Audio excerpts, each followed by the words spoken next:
something, do you keep asking the same question? In theory, it should work, right?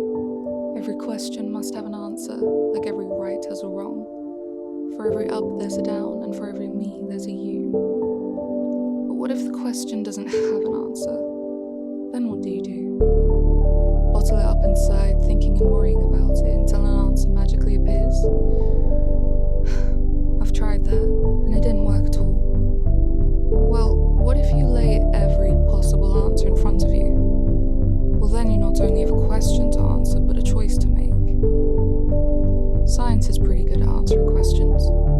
It's precise, calculable, and reliable. There's a lot that science has done for us.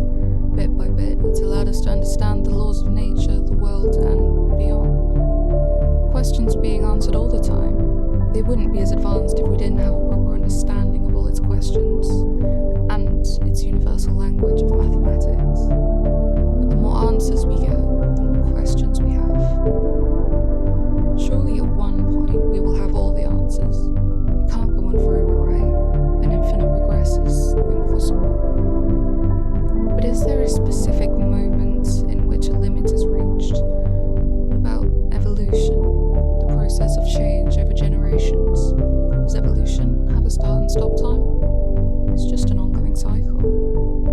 It might seem like we've asked everything, but science always has and always will be, also constantly evolving. Surely we can never know everything. If you go all the way back, zoom all the way into the states of matter, the molecules, atoms, subatomic particles, and the vibration in which they use to communicate, what's the fundamental force of anything? Can we go in any further? And if we can, how do we know that we can't go in even more? And so on, ending up in that infinite regress. To understand this, maybe we should zoom deeper into ourselves, the beginning of our own evolution, but not like a personal reflection session of our emotions and choices. Nah, deeper than that. Zoom into the very essence of your existence, the fuel for experience itself. What would you find? What's continuously powering your evolution? Could it just be consciousness? But it's the behavior that seeks a better stimulus or a more adequate meaning, both creating and responding simultaneously. That's all you really are at the core of your being. But it doesn't just occur in humans, it seems to occur in everything. Think about it this way. Once the world just had the ability to experience itself through earth, air, fire, and water in a still state of being, surviving. After the elements collided enough, plants evolved, and it could experience itself through growth, decay, and responding to the environment, giving everything a more adequate meaning. When the first animals evolved, the earth was then able to gain a new state of awareness through relationships, family, and instincts.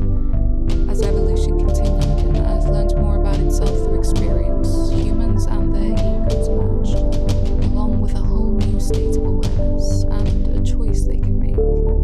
See, the human state of consciousness is the only one that is able to choose whether or not to continue evolution.